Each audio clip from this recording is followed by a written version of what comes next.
Like, comment, and subscribe. What's up, guys? Today we're going to be installing a transmission cooler on this Jeep that I bought. It's just an old 2000 Grand Cherokee I'm going to use for a play toy and go down to my deer feeders and whatever. I don't want to take my truck or my JK down there, so I'll be using this. Anyway, when I bought it, it had a transmission leak right here at the radiator. So I'm going to do away with the radiator transmission cooler, and I'm going to install this after, not really an aftermarket, but it's an external transmission cooler. That way I get it away from the radiator. It'll cool the transmission temperatures more, and it won't get the engine hot because they're not trying to cool the engine and the transmission with the same radiator. So anyway, what I'm going to do is show you guys how to install this. It's not real hard. It's kind of same principle as that brute force fan install I did. You use those little through deals to go through your radiator, like a zip tie type of deal. You use one of these, stick it through the radiator, put one of these little caps on the other side of it, pull it tight, and then cut it off. And then we'll get under here and cut the transmission lines right here on the other side of the radiator. We'll bring them through and attach them over here. But as you can see, this thing had a major transmission, not really major transmission leak, but the guy neglected it pretty good bit. It's actually leaking right down in here on this hose, right down there. I don't know that I'll be able to get in there to show you with this big camera. It's leaking on the line that goes into the transmission. It comes up here to the radiator cooler. It's right there where my finger's at. You really can't see it. Anyway, but as you can see, pretty much I pulled the front bumper and the grill off of this car, so it needs to look like this, or you're going to be fighting it, pain in the ass getting it to work. Anyway, I went ahead and mounted this transmission cooler up to the radiator. It's not actually mounted completely, it's just up there to hold it in place, kind of show you how it's supposed to set on the radiator and what it's supposed to look like. You always want to mount your transmission cooler like this, or you would rotate it where these are sticking straight up. That way you don't avoid an air pocket inside this transmission cooler, because you may only fill it up to here, and then this whole top will be air and you can't get the air out. So if the fluid coming from the transmission needs to go into this line here, they'll have to fill up and push all the air out of here and return to the transmission there. This is the mounting system. It's basically a zip tie with a little cap on the end. You stick it through kind of like this. I'll go ahead and put this one on for you. Hold on just a second. You got these little foam tabs right here. Now, I don't know if I showed this in my brute force video, but these little foam tabs go right like that. Okay, you take them, stick them between the radiator and the cooler. That way they're not rubbing together.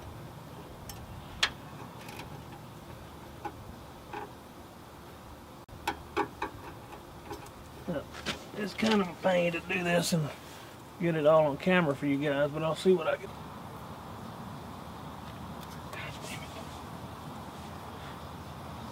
I don't know if it's going to show up on camera or not. I'm just going to go ahead and do it. I can't really see if you can see it or not. But anyway, once you get that through that foam block, you push it through the fins and just start working it through. So this thing will go through air conditioner condenser. All right, what you got right here will be transmission cooler. Behind that's the air conditioning condenser, and then there's the radiator. So we're going through all three of those coils.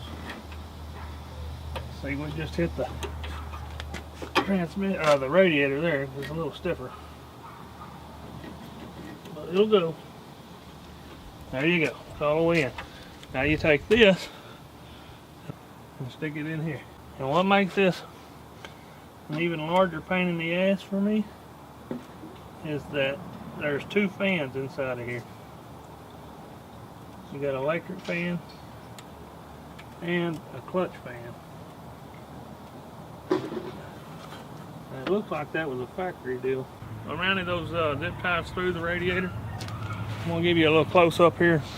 All right, here's a close up of what we got. This is the zip tie. It goes through the radiator, through the condenser, and through the mount on this transmission cooler. This is your top line and your bottom line. They're exactly the same on the back side of the radiator here. There's the top line there. The bottom line comes in down here. So what I did was trace those lines back to where they went from a metal hose to a rubber hose back to a metal hose, and then the second metal hose connection from the transmission, I pulled the rubber hose off and inserted these new hoses on there and basically plugged up, put a plug in the other hose that used to come off. I'll get under here and show you what I'm talking about in a second. But basically this line used to run to the top side on the back, and this line used to run to the bottom side on the back. So it's plumbed in the exact same way it was on the factory cooler. I found this cooler in a wrecking yard off of, I don't know if it came off a Dodge Durango or a Jeep Cherokee. I can't remember because I bought two of them.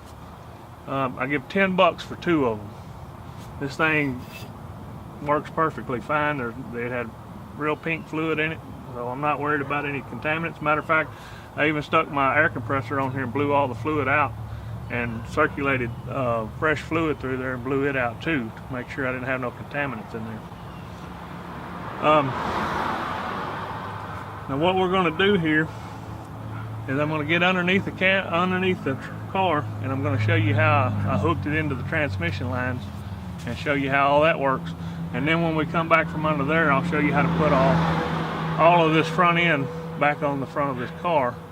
It's a pretty easy steps. I just didn't figure y'all wanted to see it, but I figured some people might need to see what's necessary, because I did break a mounting point on here, so kind of keep y'all from doing that. But anyway, let me get out of the car and show you what I'm doing, and we'll get back with you when I get that set up.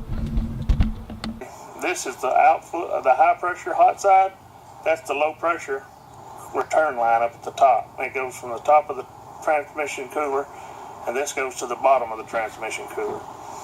This is the factory lines that used to go. This is the bottom, that's the top. I took this hose off of this line, put this one coming from the new cooler onto there because it's got a barb type fitting on this piece of steel, and then I put a bolt to plug off this line right here. Basically I took a 7/16 bolt and drilled it into a 3/8 hose. That way I don't have to use that clamp right there. But if I ever need to take this out, I can take it out, put this clamp back on this hose, and do the same for the top, and I can use that factory transmission cooler to get me back to the house. Say I get a limb stout through that one in the front or something like that happens, I can always go back to this factory setup. It does leak, but it's not bad enough that I can't drive it home. But I want to show you what the undercarriage of this car looks like. This guy was driving this car around like this. I don't know if he doesn't know how to work on cars or he's just too fucking lazy. Either way, this car is completely coated with transmission fluid from front to back. And I knew what was wrong when I looked at the car in the back. I just didn't realize he had been driving around like this. Transmission shifts fine. I don't think he ruined the transmission, but he probably spent a lot of money on transmission fluid, because that stuff's like $7 a quart. And I don't know why the guy wouldn't fix it. I could probably have fixed the original factory one just by tightening up some fittings up there, but I don't like running my transmission cooler in my radiator because it makes your engine run hotter, and the transmission usually runs whatever temperature that the engine's at. So I'd rather have them two separate setups. That way, if the engine's running hot, the transmission's not running hot, because if the transmission runs hot, that pretty much kills the transmission. So I'd like to have a separate setup. But anyway, this is what I did under here. Basically, you want to route these lines exactly like they are on the main original factory cooler. If it's on the bottom, you need to put the line on the bottom. If it's on the top, put it on top. And just plug off your other two lines. That way you don't get dirt or trash or anything up in there, and you can still use them if you need them. And just use hose clamps. I don't have any leaks anymore. All that little bit that you see here on the lines is just from where I disconnected them and pretty much fixed that leak. Alright guys, now I'm going to show you how to put the front clip back on this car. It doesn't take as long as you think. Alright, now I got the headlight bezel here. We're going to rest it right here. I'm going to leave it hanging down a little bit so you can see. This is the wiring harness. You just push it in, click it, pop that red clip over, you're done. Same thing on the other side. Push it in.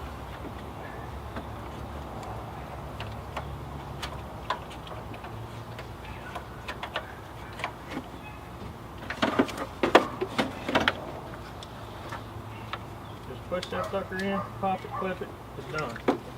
Alright. Now, you gotta get this all in here lined up. It'll go together fairly simple. Let me go get my screws, I'll be right back. It'll stay there while you're doing that. Just go in that simple. That's the first one. Sorry I'm walking back and forth, I can't tell if I'm in focus or not. So, anyway, put the next one down here. Come over here, you got two goes right here.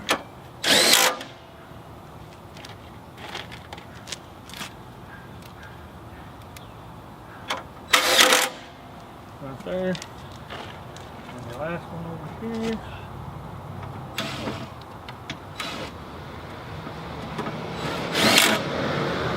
And I would have one right here, but I broke it off.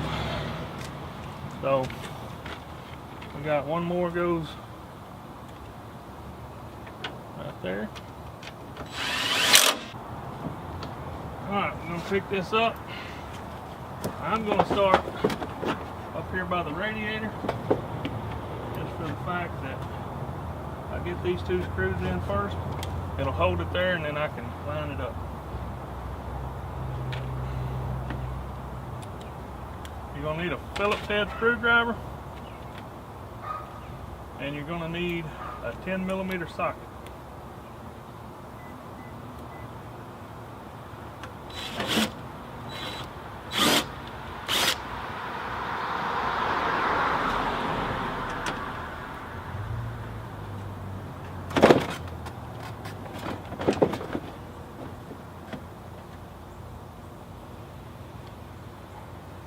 These two screws right here are Phillips head.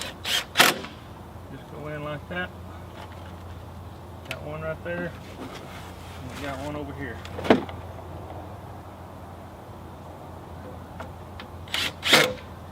I think the 2003 model, this piece is actually separate from the bumper, but in the 2001, it's not.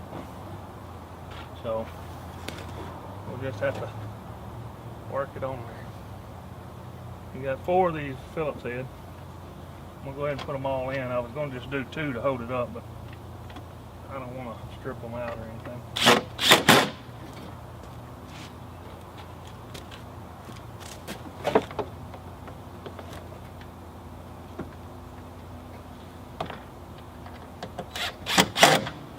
There we go.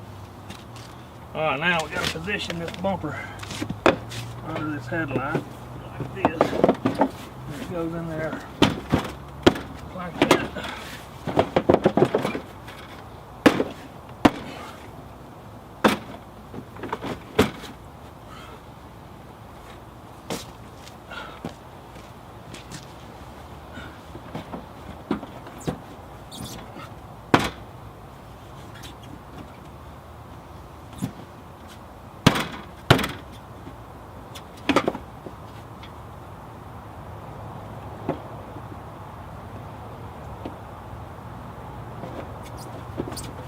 Got a little clip right here under this light. It's got a clip on. That's what I'm trying to do now. You just gotta bump it over the top of it. Let me put these 10mm in.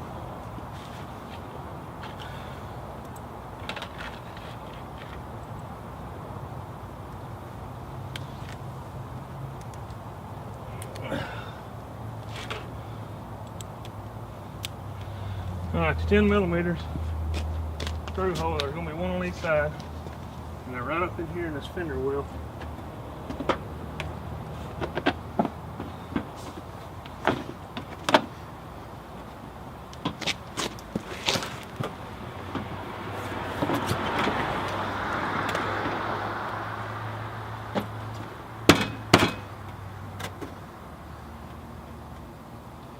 Probably not the best way to show you beating on it with my hand, but